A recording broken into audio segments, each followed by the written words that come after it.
Yes, start करते हैं parabola. यहाँ पर अपन parabola topic wise video cover करेंगे। तो पैराबोला पहले कवर करेंगे, देन उसके बाद एलिप्स, देन हाइपरबोला। और पैराबोला का जो कंसेप्ट है वो समझते हैं और साथ में थ्योरी में जो भी रिवीजन होगा वो करवाते हुए चलूँगा। जैसे यहाँ बोला है two common tangent to the circle x square plus y square equal to 2a square and parabola y square equal to 8ax, two common tangent to the circle. तो अब मुझे बताना है पैराबोला और सर्कल की कॉमन टेंजेंट क्या होगी। अब देखिए ये पैराबोला भी स्टैंडर्ड पैराबोला है। अगर स्टैंडर्ड पैराबोला तो याद रखिएगा Y square equal to 4ax, ये स्टैंडर्ड पैराबोला होता है जिसका फोकस, एक शॉर्ट रिवीजन करवा देता हूँ, a0 वर्टाइसेस 0 0, ये वाई स्क्वायर और ये डायस्ट्रिक्स हो गई, ये इक्वी डिस्टेंस होती है क्योंकि ps इक्वल टू pm होता है, तो ये इक्वी डिस्टेंस होती है। p एक समय यहाँ पे भी आएगा तो p से s का डिस्टेंस p से m का डिस्टेंस इक्वल होगा, इसलिए इस एंड के कोऑर्डिनेट अगर कभी भी बोले जाएँ तो -a,0। इसका मतलब इक्वेशन ऑफ डायस्ट्रिक्स होगी x plus a equal to 0। Suppose कोई लाइन है y equal to mx plus c, ये इसको टच कर रही है। अब अगर कभी भी कोई लाइन को किसी कर्व के रिस्पेक्ट में देखना है कि क्या पोजीशन है, तो 3 पॉसिबल पोजीशंस होती हैं, या तो लाइन कट करती है या टच करती है या आउटसाइड होती है, चाहे वो कोई भी कर्व हो। 3 पॉसिबिलिटी होती है, 2 पॉइंट पे कट करेगी, टच करेगी, आउटसाइड होगी। उसका सबसे सिंपल तरीका होता है कि इसमें तो डायरेक्ट फार्मूला है पर ये जनरल कंसेप्ट बता रहा हूँ। y की वैल्यू आप इक्वेशन में रख दो, जैसे मान लो अभी रखूँ मैं, तो mx प्लस c का whole square equal to 4ax, ये x की क्वाड्रेटिक बनेगी। इसका डिस्क्रीमेंट निकाल के देखो, b स्क्वायर माइनस 4ac। अगर ये ग्रेटर देन 0 आए मीन्स 2 पॉइंट पे इंटरसेक्ट कर रही है, इक्वल टू 0 आए मीन्स 1 पॉइंट पे टच कर रही, मीन्स कंडीशन ऑफ टेंजेंट कहलाती है ये b square minus 4ac equal to 0। और अगर लेस देन 0 आए तो आउटसाइड तक कर्व होगा। अब इसको हम इसी कंडीशन से निकालते हैं, जब प्रूव करते हैं तो c की वैल्यू आती है a/m। Therefore equation of tangent क्या हो जाएगी, इक्वेशन ऑफ टेंजेंट हो जाती है y equal to mx plus a/m, right. ये स्टैंडर्ड के लिए है कंसेप्ट। अक्सर स्टैंडर्ड क्वेश्चन पे आते हैं, तो जो स्टैंडर्ड आते हैं उनमें आपको स्टैंडर्ड कंसेप्ट बताऊंगा, आपका टाइम सेव होगा। तो अगर मैं इस क्वेश्चन को समझूं तो यहाँ पर बोला है कि ये लाइन जो है इस पैराबोला, एक लाइन है जो इसकी भी टेंजेंट है और इसकी भी, सर्कल की भी। तो हम समझें, मैंने एक कंडीशन क्या ली, इक्वेशन ऑफ टेंजेंट क्या होगी बोलिए, y equal to mx plus a/m, y equal to mx plus a/m, a है 2a/m, राइट। अब एक या ऐसा भी बोल सकते हैं m square x minus my plus 2a equal to 0, ये इक्वेशन ऑफ टेंजेंट है और ये सर्कल की भी टेंजेंट है। इसका मतलब मैंने आपको सर्कल में बताया हुआ, सर्कल का तो सबसे सिंपल लॉजिक है, सेंटर से परपेंडिकुलर डालें तो उसकी लेंथ रेडियस के इक्वल होना चाहिए। स्टैंडर्ड सर्कल है तो सेंटर 0 0 है, रेडियस है √2a।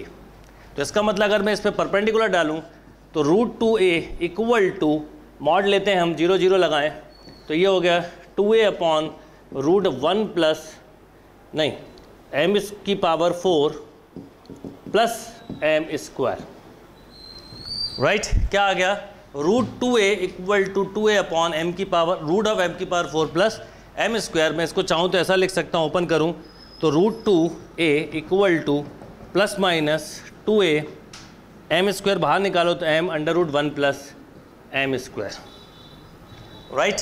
अब a से a कैंसिल हो गया और एक रूट भी कैंसिल हो जाएगा बाद में, तो m square plus m power 4 equal to 2। अगर मैं स्क्वायरिंग कर दूं तो इसका मतलब अगर मैं इसके फैक्टर बनाऊं, m4 plus m square minus 2 equal to 0, ये बाय क्वाड्रेटिक हो गई।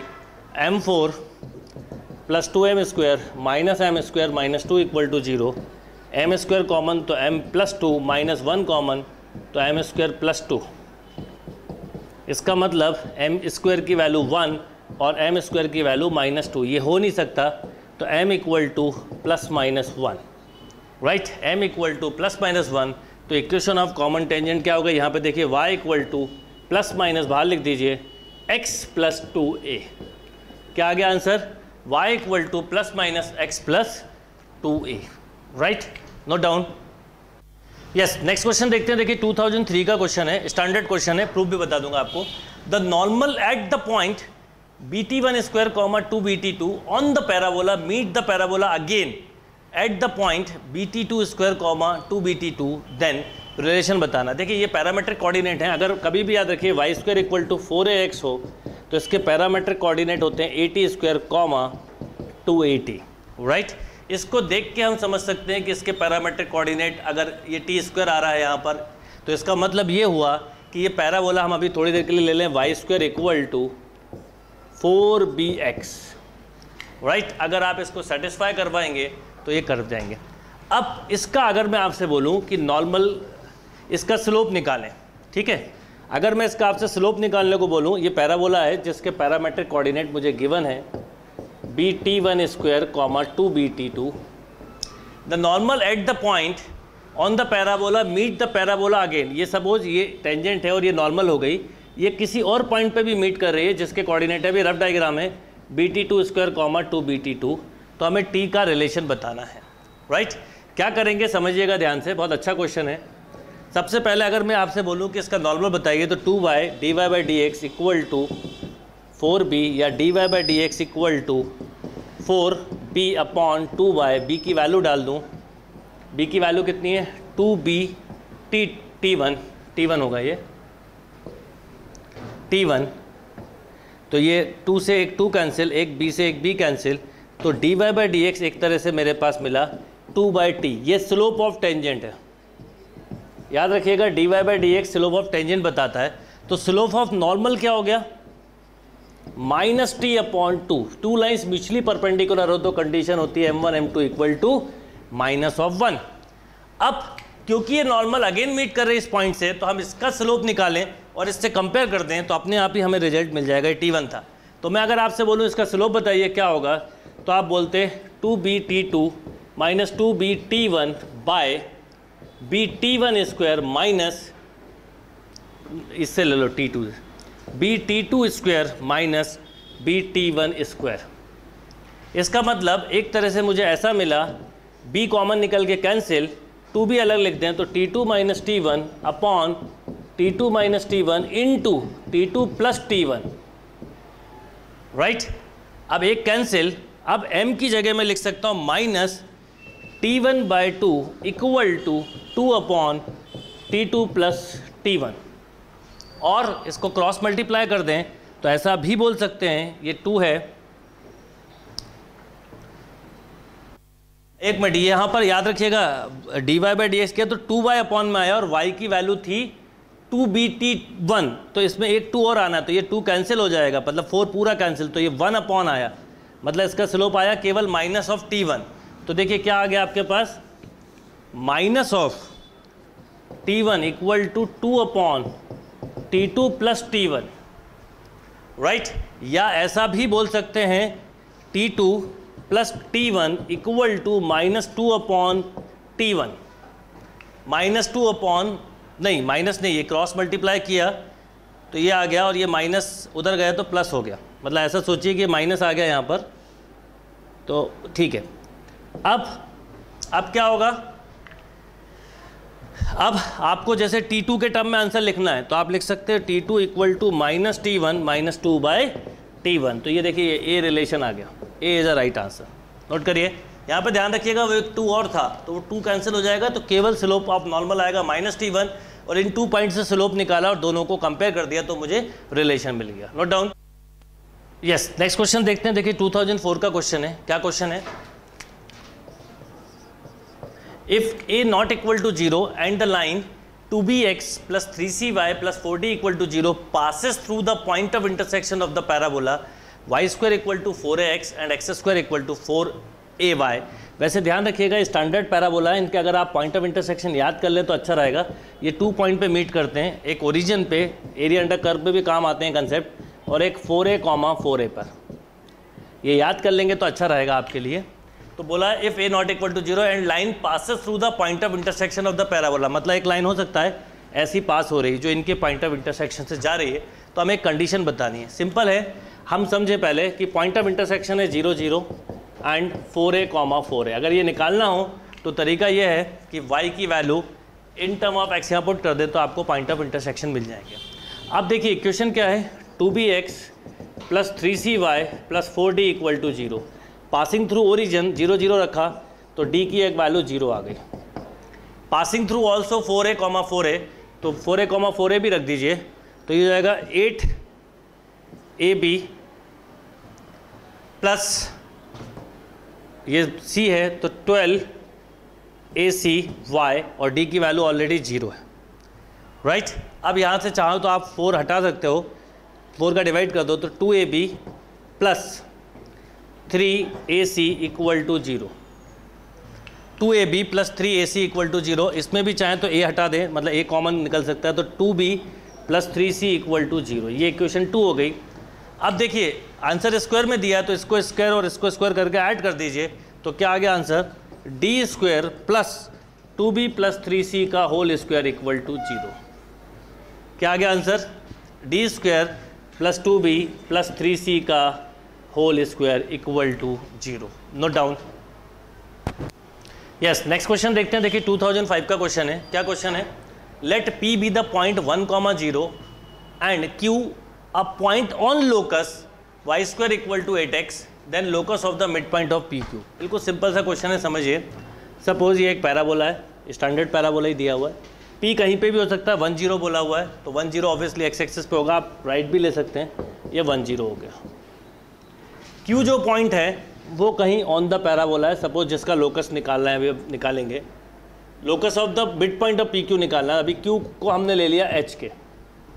अब इसका क्या होगा, इसका मिड पॉइंट होगा h plus 1/, suppose mid point है अल्फ़ा कॉमा बीटा, तो अल्फ़ा इक्वल टू कितना हो गया, h plus 1/2, beta equal to कितना हो गया, k/2। अगर मैं इससे h k निकालूँ तो इसका लोकस निकालना है हम, तो alpha 2 alpha minus 1 equal to h, 2 beta equal to k।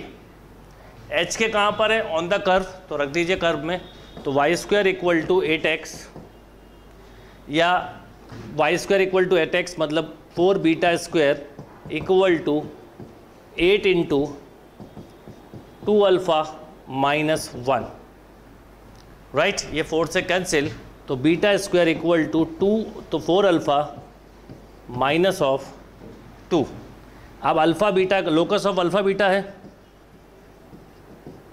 Locus of alpha beta, तो y square equal to 4x minus 2, या ऐसा भी बोल सकते हैं y square minus 4x plus 2 equal to 0। समझिए h के जो पॉइंट है वो कर्व पर है तो h के लिया, और एक पॉइंट है p जिसके कोऑर्डिनेट है 1 0, इन दोनों के मिड पॉइंट का लोकस निकालना है। तो अभी मिड पॉइंट को मैंने अल्फ़ा बीटा लिया, तो अल्फ़ा बीटा का वैल्यू आया एच के टर्म में निकाल के पैराबोला में पुट किया, और लोकस ऑफ अल्फ़ा बीटा है तो x और y रख दिया। Note down. Yes, next question देखते हैं। देखिए 2006 का क्वेश्चन है। क्या क्वेश्चन है, the angle between the tangent to the curve y equal to x square minus 5x plus 6 at the point 2, 0 and 3, 0। Angle between tangent बोला है, याद रखिएगा, एंगल बिटवीन टेंजेंट बोलें या एंगल बिटवीन टू लाइंस बोलें, इसका एक स्टैंडर्ड फार्मूला आप ध्यान रख लीजिए, tan theta equal to m1 minus m2 upon 1 plus m1 m2। मतलब मुझे स्लोप लगेंगे, और dy by d x directly slope को बताता है, तो आप इसका स्लोप निकालते हैं, dy by d x 2x minus 5।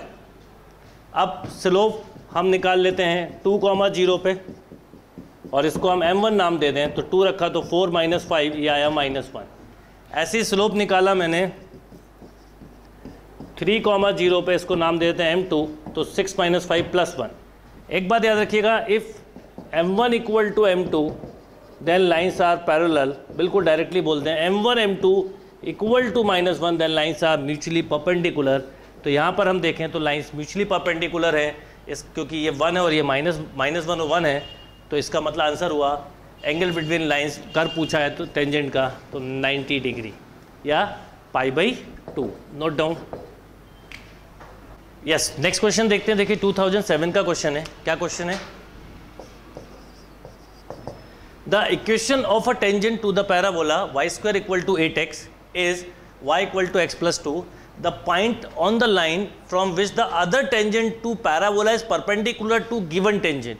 याद रखिएगा, पैराबोला पे कभी भी 2 परपेंडिकुलर टेंजेंट हो, वो ऑलवेज डायरेक्ट्रिक्स पे मीट करेंगी। तो बस आपको केवल इसमें जो इक्वेशन है इसकी, अगर मैं आपसे बोलूँ कि डायरेक्ट्रिक्स के कोऑर्डिनेट क्या होंगे, तो आपको पता है ये फोकस है, अगर 2 0 तो ये 0 0, इसका मतलब ये होगा -2, 0।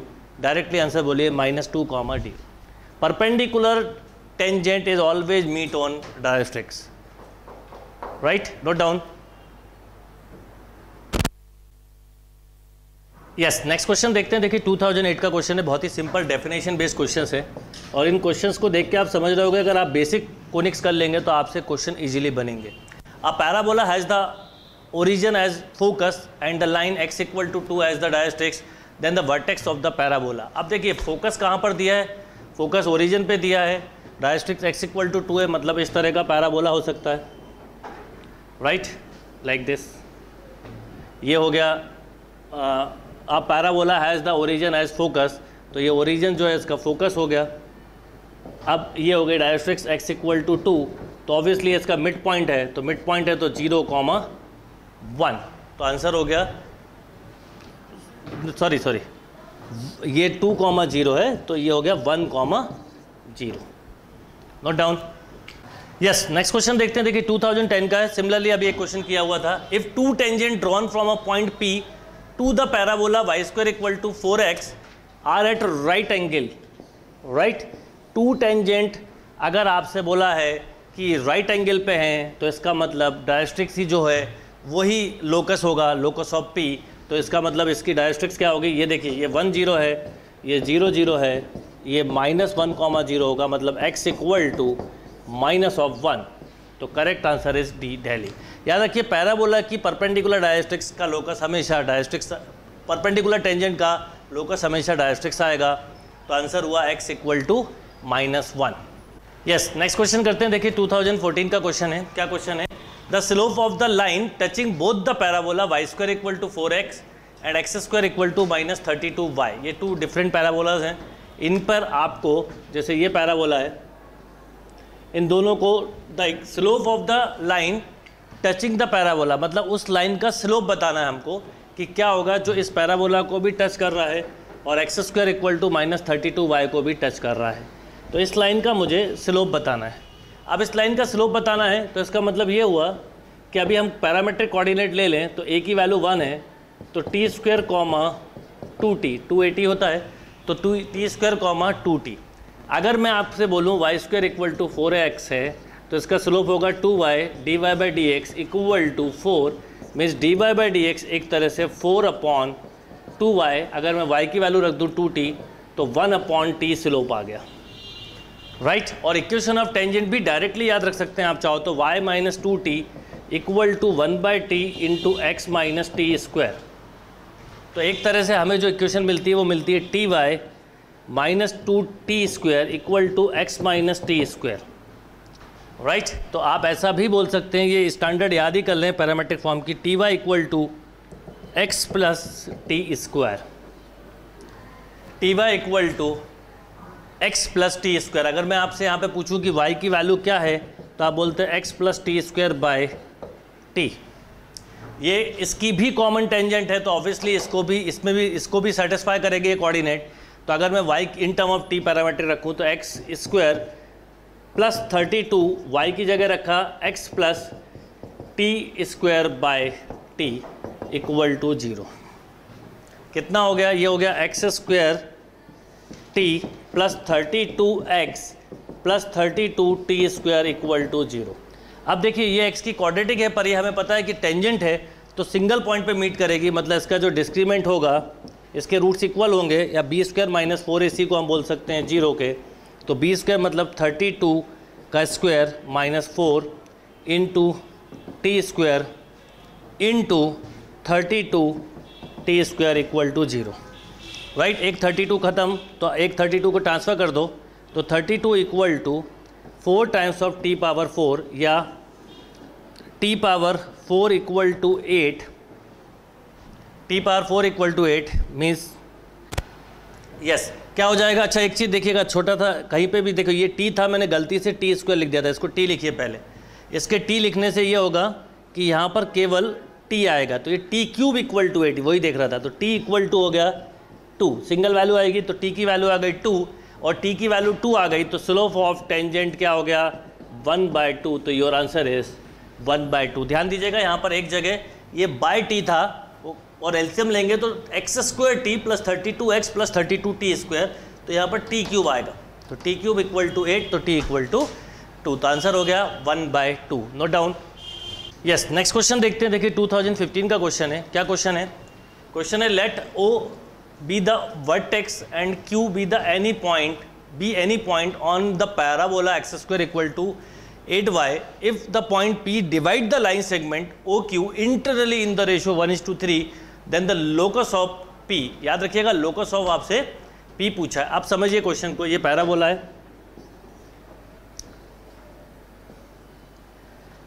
ये ओरिजिन है बोला हुआ है, ओ वर्टेक्स है, तो वर्टेक्स ओरिजिन पे Q any point on the parabola, Q कहीं पर भी हो सकता है, ऑन द पैराबोला बोला है, तो ऑब्वियसली आप चाहो तो इसके पैरामेट्रिक कोऑर्डिनेट भी ले सकते हो, HK भी ले सकते हो, जैसा लेना चाहो आप ले सकते हो। सपोज आप थोड़ी देर के लिए HK लेते हैं, नो प्रॉब्लम। अब बोला है if the point P divide the line segment internally in the ratio 1:3, then locus of P। बिल्कुल इस तरह का क्वेश्चन हम ऑलरेडी कर चुके हैं। अब इसको अल्फ़ा बीटा मान लो, तो देखिए क्या होगा, अल्फ़ा इक्वल टू हो जाएगा h प्लस 0/3 + 1 4, यानी alpha equal to h/4। Beta निकालिए, बीटा निकालेंगे तो इसका इसके साथ मल्टीप्लाई करेंगे तो k प्लस 0/4, यानी बीटा भी k/4 और अल्फ़ा भी k/4, वो सॉरी h/4। इसका मतलब हमारे पास h के, अच्छा h और k इक्वेशन को सेटिस्फाई करेंगे तो x² इक्वल टू 8y दिया है, तो आप ऐसा भी बोल सकते हैं h² equal to 8 × k। h की वैल्यू रख दीजिए, तो 4 अल्फ़ा, h की वैल्यू है 4 अल्फ़ा, तो 16 alpha square equal to 8, k की वैल्यू है 4 बीटा, ये कैंसिल, 32 हुआ तो 2 टाइम, तो अल्फ़ा इक्वल टू 2 बीटा, और इसको लोकस ऑफ अल्फ़ा बीटा है, तो ये हो गया x² equal to 2y, x² equal to 2y। Note down. Locus of P बोला था, एक बार चाहो तो फिर समझ लो। एक पॉइंट है ओरिजिन, एक पॉइंट है on the parabola QHK, P divide कर रहा है 1:3, OQ लिखा तो O की तरफ 1 लेंगे, Q की तरफ 3, तो अल्फ़ा बीटा मैंने P के पॉइंट मान लिए, तो अल्फ़ा और बीटा निकाला in term of HK on the curve है तो HK रख दिया, और फिर अल्फ़ा बीटा रखा तो लोकस ऑफ अल्फ़ा बीटा मिला। Note down. Yes, next question करते हैं। देखिए 2013 का क्वेश्चन है। क्या क्वेश्चन है? इस तरह का एक क्वेश्चन ऑलरेडी कर चुके हैं, स्टेटमेंट बेस्ड क्वेश्चन है, स्टेटमेंट 1, स्टेटमेंट 2, ऑप्शन इसके फिक्स होते हैं, statement 1 true, statement 2 true, 1 false 2 true, 2 false 1 true, statement 1 true, 2 true and correct explanation of statement 1 like this. अब इसमें हम देखें सबसे पहले तो आज एक सर्कल दिया है x² plus y² equal to 5/2, और एक पैराबोला दिया हुआ है y² इक्वल टू, इस तरह का क्वेश्चन हमने ऑलरेडी करा था, 4√5x। बोला है statement 1 an equation of common tangent to this curve y equal to x plus √5। ठीक है, तो इक्वेशन ऑफ कॉमन टेंजेंट हमें पता है y इक्वल टू होती है mx प्लस a/m, तो a है √5/m, राइट। इसका मतलब इक्वेशन ऑफ कॉमन टेंजेंट एक तरह से हो गई m² x minus of my plus √5 equal to 0। अब ये इक्वेशन जो है ये गिवन सर्कल की भी टेंजेंट है, तो हम इसके सेंटर से परपेंडिकुलर डालें, वो रेडियस के इक्वल होना चाहिए। तो रेडियस कितना है? रेडियस है √5/√2 इक्वल टू प्लस मॉड ले लें, 0 0 से सेंटर है इसका, हमने परपेंडिकुलर डाला तो क्या आएगा बोलिए? ये हो जाएगा √5 upon √m4 plus m², right. √5 से √5 कैंसिल, एक तरह से मुझे मिला m4 plus m² equal to √2 था तो हमने स्क्वायरिंग कर दी तो 2 आ गया। क्या आ गया? m4 plus m² minus 2 equal to 0, इसके फैक्टर हो गए 2 and 1, मतलब m4 plus 2m², by quadratic equation है -m² minus 2 equal to 0, m² common तो m plus 2, m² plus 2 minus 1 common, m² plus 2, तो m की m² माइनस 1 इक्वल टू 0, यानी m equal two plus -1। अगर मैं +1 ले लूँ m की वैल्यू तो m की वैल्यू अगर +1 यहाँ रख दूँ इक्वेशन ऑफ टेंजेंट में, तो देखिए क्या आएगा, y equal to x plus √5, यानी पहला स्टेटमेंट करेक्ट है, y equal to x plus √5। Second statement है mx प्लस √5, ये इस इक्वेशन को सेटिस्फाई कर रहा है कि नहीं, तो m की वैल्यू 1 रख दें या ±1 रख दें तो इसको भी सेटिस्फाई कर रहा है। Means statement 1 true, statement 2 true, पर 2 करेक्ट एक्सप्लेनेशन नहीं है, दोनों स्टेटमेंट अपने आप में इंडिपेंडेंट है। Note down.